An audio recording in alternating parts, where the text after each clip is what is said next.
नमस्कार साथियों, विधि शास्त्र के यूट्यूब चैनल में एक बार पुनः आप सभी का बहुत बहुत स्वागत है। साथियों, आज हम लोग बात करने वाले हैं साइबर फ्रॉड के विषय में। जी हाँ, जैसा कि हम सभी जानते हैं कि आज का जो युग है वह इंटरनेट का युग है और इंटरनेट के युग में तेजी से जो है वह कार्य लगातार बढ़ते जा रहा है। जहाँ इंटरनेट के माध्यम से आज बहुत सी चीजें हम लोगों के लिए आसान हो गई है, तो उसके कई नुकसान भी सामने आ रहे हैं। साथ ही साथ देखने वाली बात यह है कि आज इस बढ़ती हुई टेक्नोलॉजी के माध्यम से सारा कार्य जो है वह या तो मोबाइल के माध्यम से हो रहा है या फिर कंप्यूटर के माध्यम से हो रहा है। जहां इस सुविधा से देश देश ही नहीं पूरी दुनिया को लाभ हो रहा है, तो वैसे वही इस टेक्नोलॉजी के माध्यम से कई समस्याएं भी आप खड़ी होने लगी है। तो उसका कारण यह है कि आज हम लोगों को यदि कोई भी कार्य करना होता है, किसी भी प्रकार का पेमेंट करना हो, चाहे ऑनलाइन शॉपिंग करनी हो, ऑनलाइन खाना मंगाना हो, या फिर किसी का बिजली का बिल भरना हो, या फिर किसी का पेमेंट करना हो, कोई किस्त जमा करनी हो, हर प्रकार के जो भी कार्य होते हैं वह हम लोग मोबाइल के माध्यम से ही करते हैं। अब जो मोबाइल के माध्यम से करते हैं या कंप्यूटर के माध्यम से करते हैं, तो उसका कारण ये है कि उसमें हम सभी लोग अपना डाटा भी सेव करके रखते हैं, क्योंकि हर प्रकार के आधार कार्ड हो, चाहे पैन कार्ड हो, या फिर एलआईसी की पॉलिसी हो, या किसी भी अन्य प्रकार डेबिट कार्ड, क्रेडिट कार्ड जैसे संबंधित जो रख रखाव जानकारी हम लोगों की प्राइवेट जानकारियां होती है, वह सब जानकारियां भी हम लोग अब मोबाइल में या फिर अपने कंप्यूटर या लैपटॉप में रखने लगे हैं। और इसकी वजह से ये है कि अब आने वाले समय में लोग तमाम तरह की जो चुनौतियां सामने आ रही हैं और नए नए तरीके के फ्रॉड सामने आ रहे हैं। यदि बात करें फ्रॉड के विषय में, जो कि इस समय तेजी से बढ़ रहे हैं, उसके एक गवर्नमेंट की साइट cybercrime.gov के अनुसार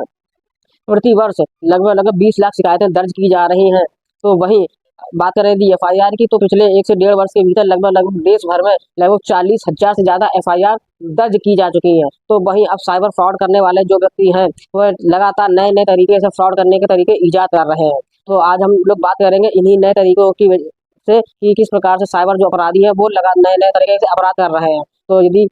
जो अपराध करने वाले व्यक्ति है, अगर आपके साथ भी ऐसा होने की उम्मीद हो तो आप इससे सतर्क हो जाइए। तो उदाहरण के माध्यम से हम समझते हैं कि कैसे किन किन तरीके से साइबर के जो अपराधी है वह अपराध करने की कोशिश करते हैं। तो चलिए सबसे पहले शुरू करते हैं कि डेबिट कार्ड और क्रेडिट कार्ड के माध्यम से। जी हाँ, आजकल क्रेडिट कार्ड बैंकों के द्वारा लगातार ग्राहकों को दिए जाते हैं, और ऐसे में ही जो जो ठगी करने वाले व्यक्ति होते हैं वह उस व्यक्ति को कॉलर को फोन करते हैं, उसमें उसको अपने आप को बैंक का अधिकारी बताते हैं, और बैंक का अधिकारी बताने के साथ में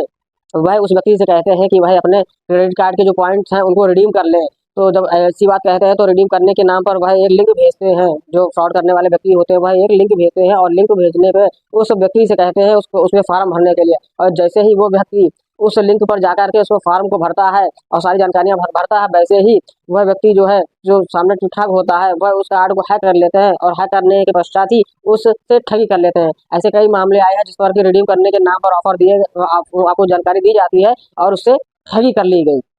तो इसी प्रकार से दूसरे बात करते हैं कि आजकल वर्क फ्रॉम होम के विषय में काफ़ी चर्चा होती है। जैसा कि कोरोना काल के बाद से कई कंपनियों के द्वारा ये कहा गया था कि घर बैठकर ही काम करना है। तो इसी को देखते हुए ठगों ने एक नया जाल बिछाया है, जहाँ पर घर बैठे लोगों को मोटी मोटी 8 से 10 हज़ार रुपये प्रति दिन की कमाई के हिसाब से बताते हैं वर्क फ्रॉम होम करने के लिए। जहाँ पर जो ठग होते हैं वह किसी ऑनलाइन साइट से कुछ कंटेंट देते हैं, और उन कंटेंट देने के नाम पर बताते हैं कि जो है ये कंटेंट को आपको जो है जगह जगह स्प्रेड करना है। स्प्रेड करने के नाम पर उस जो भी व्यक्ति होता है उससे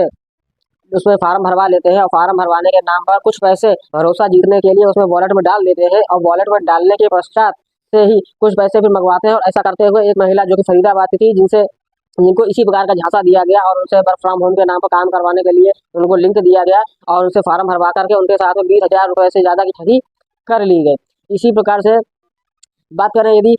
मुंबई की, तो एक मुंबई में एक व्यक्ति को एक मैसेज आता है, एक एसएमएस आता है बिजली बिल के भरने के नाम पर, जहां पर उस व्यक्ति को कहा जाता है कि यदि वह आज रात तक बिजली का बिल नहीं भरता है तो उस व्यक्ति के साथ उस व्यक्ति की लाइन काट दी जाएगी, बिजली उसकी काट दी जाएगी। तो उस व्यक्ति को जो मैसेज भेजा जाता है उस पर एक नंबर भी लिखा होता है, और उस नंबर पर जब वह व्यक्ति कॉल करता है तो कॉल करने वाला के पश्चात वह व्यक्ति उस व्यक्ति को एक ऐप डाउनलोड करने के लिए कहता है, और जैसे ही वह व्यक्ति उस ऐप को डाउनलोड करता है उसके साथ ही वो पूरा का पूरा उसका जो फोन होता है उस व्यक्ति का, वो ठग जो होते हैं वो हैक कर लेते हैं, और हैक कर लेने के पश्चात उस व्यक्ति से 27 लाख रुपए की ठगी कर लेते हैं। तो इसी प्रकार से ये नए तरह के साइबर ठगों के द्वारा अपराध किए जा रहे हैं। इसी प्रकार से एक नए अपराध की बात करें तो ये अपराध है एक एटीएम का। जी हाँ, एटीएम में क्या होता है, एक व्यक्ति जो कि एटीएम में पैसे निकालने के लिए जाता है, और वह एटीएम के अंदर जाकर के अपना जैसे ही कार्ड लगाता है तो वह कार्ड उसमें चिपक जाता है, और वो कार्ड वापस नहीं निकलता है। तो वह व्यक्ति पास में लिखे हुए कस्टमर केयर नंबर पर फोन करता है। तो कस्टमर केयर पर जो फोन नंबर होता है, तो ठग उसमें जो है उस कस्टमर केयर के नंबर को हटा करके उस पर अपना नंबर लिख देते हैं और जैसे ही वह व्यक्ति उस नंबर पर कॉल करता है तो वह ठग उससे कह देते हैं कि वो कार्ड अपना उसी एटीएम में छोड़ के चला जाए, वह इंजीनियर से बात करके सुबह उसको निकलवा लेंगे। और वह व्यक्ति जैसे ही अपने घर पर पहुंचता है उसको पता चलता है कि उसके 51,000 रुपये उसके खाते से निकल गए हैं। होता यह है कि जो भी एटीएम खाली रहते हैं वहाँ पर जो ठग होते हैं वो उस एटीएम के उस जहाँ पर कार्ड लगाया जाता है वहाँ पर फेविक्विक की कुछ बूंदे डाल देते हैं, जिससे कार्ड लगाने पे वह कार्ड चिपक जाता है और कार्ड चिपकने के पश्चात जो है वह अपना जालसाजी करके वो सारा का पैसा निकाल लेते हैं। ऐसे ही जो एटीएम जहाँ पर सिक्योरिटी गार्ड अवेलेबल नहीं होते वहाँ पर इस प्रकार की घटनाएं ज़्यादा करते हैं। इसी प्रकार से एक पेटीएम के नाम पे ठगी, जी हाँ, अगर कई बार ऐसा होता है कि जैसे पेटीएम पर यदि आपके साथ में आपके मोबाइल में कुछ पैसे आते हैं पेटीएम के वॉलेट में और उसके पास से लगातार आपके पास कॉल आने लगती है तो आपको सावधान हो जाना चाहिए, क्योंकि हो सकता है इसके माध्यम से भी आपके पैसे निकल जाए। क्योंकि ऐसा ही एक उदाहरण व्यक्ति था कि एक व्यक्ति जिसको की एक वॉशिंग मशीन बेचनी थी, उस व्यक्ति के द्वारा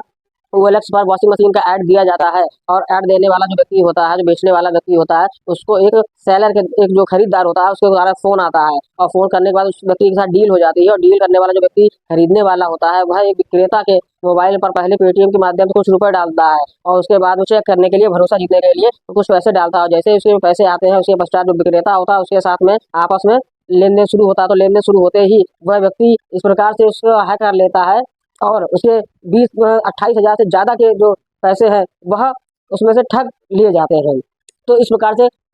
पेटीएम के माध्यम से भी कई प्रकार की ठगी की जा चुकी है। अब बात करते हैं व्हाट्सएप के माध्यम से। जी हाँ, आजकल व्हाट्सएप पर जैसा कि आप सभी जानते हैं कि व्हाट्सएप पर एक अनजान नंबर से कॉल आता है और अनजान नंबर से कॉल आने पर ही जैसे ही आप वीडियो कॉल आता है और जैसे ही सामने वाला व्यक्ति उस कॉल को उठाता है तो वहाँ सामने से अचानक से नग्न फोटोज जो है लड़कियों की या तमाम प्रकार की आने लगती है और जब तक कि सामने वाला व्यक्ति उसको समझ पाता है वह व्यक्ति उसकी वीडियो बन जाती है और वीडियो होने के बाद वो फोन ऑटोमेटिक कट जाता है और कटने के पश्चात ही 1-2 मिनट या 5 मिनट बीतने के पश्चात ही उस नंबर से अननोन नंबर से कॉल आने लगती है और वो वीडियो जो उसको व्हाट्सएप पे आ जाता है उसको मॉक्स वीडियो कहा जाता है, जहाँ पर अश्लील प्रकार के जो है वीडियो आ जाते हैं और वो व्यक्ति के जो है ब्लैकमेलिंग शुरू कर दी जाती है। कई ऐसे मामले आए जैसे जिनसे कि ऐसी वीडियो के माध्यम से लोगों से लाखों रुपए की ठगी की जा चुकी है और ऐसे ही वीडियो बना करके आज भी लगातार ये ठगी की जा रही है। तो अगर इस प्रकार से किसी भी प्रकार की पहले पूर्व वीडियो में बताई किसी भी प्रकार की कोई भी अगर दिक्कत या परेशानी जब भी यदि आपके पास कोई कॉल आती है तो आप तुरंत सावधान हो जाइए, क्योंकि इस प्रकार की कोई भी कॉल यदि आप आती है तो आपके खाते से पैसे जाने के चांस बहुत बढ़ जाएंगे। अब बात करते हैं कि अगर ऐसी कोई कॉल आती है तो उससे आपको कैसे बचाव कर सकते हैं। तो उसके लिए आपको चाहिए कि उत्तर प्रदेश भारत सरकार के द्वारा एक 1930 नंबर जारी किया गया है, जी हाँ, जो कि साइबर क्राइम से संबंधित होता है, जहाँ पर आप अपनी यदि आपके साथ किसी प्रकार का ऐसा कोई नंबर फर्जी ठगी का कॉल आता है या फिर किसी प्रकार ठगी की जा रही है तो आप उस नंबर पर कॉल करके मदद मांग सकते हैं। तो उम्मीद करते हैं कि ये जानकारी जो साइबर फ्रॉड से संबंधित जानकारी है ये आपको पसंद आई होगी, साथ ही साथ ये काफ़ी काम की भी आई होगी। और आपको ये जानकारी कैसी लगी कमेंट बॉक्स में हमें जरूर बताएं। तो ऐसे ही कानून की अन्य जानकारी प्राप्त करने के लिए चैनल को लाइक और सब्सक्राइब करते रहिए। मिलते हैं अगले नई वीडियो में, तब तक के लिए नमस्कार। जय हिंद, जय भारत।